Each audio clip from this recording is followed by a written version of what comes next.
I was on your show last Monday, same time practically.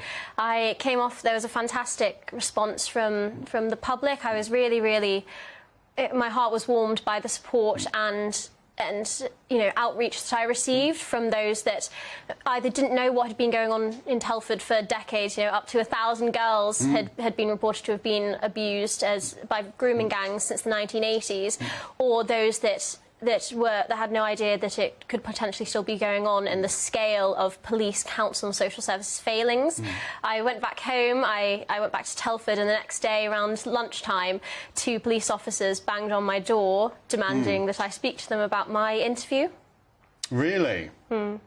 So the police who have done nothing for the entire 3rd millennium to date suddenly were roused to activity by you going on television. Yeah, they told me that they had gone round to all of the addresses they had on file for me. They had gone to my previous home addresses, the different accommodations that I'd stayed at looking for me, and eventually they located me. They hunted me down, they tracked me, banged on my door.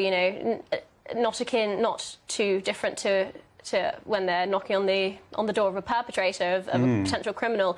I was on FaceTime to my friend at the time, who said to me afterwards, "I genuinely thought you were going to get arrested from the way that they were talking to you." They told me that, quote unquote, when you go on GB News and talk about grooming gangs in Telford, it's our duty to follow up with you. That's not actually true, is it? No. So the police are, among other things, lying to you. It's funny, I said to them at the time, it was funny that they did absolutely nothing to bring my accusers to justice, but when I went on national TV, my abusers to justice, but when I went on national TV and talked about the industrial scale of their failings and their inaction in bringing to justice the perpetrators of vile rape, grooming, sexual assault and child sex crimes in Telford, that they are suddenly spurred into action to come and knock on my door and intimidate me into silence. It's pretty pathetic, these big butch coppers being so insecure that you going on TV and criticising them can drive them into action that they otherwise haven't taken for decades. Do you know who actually ordered up this, I guess raid is the word for it?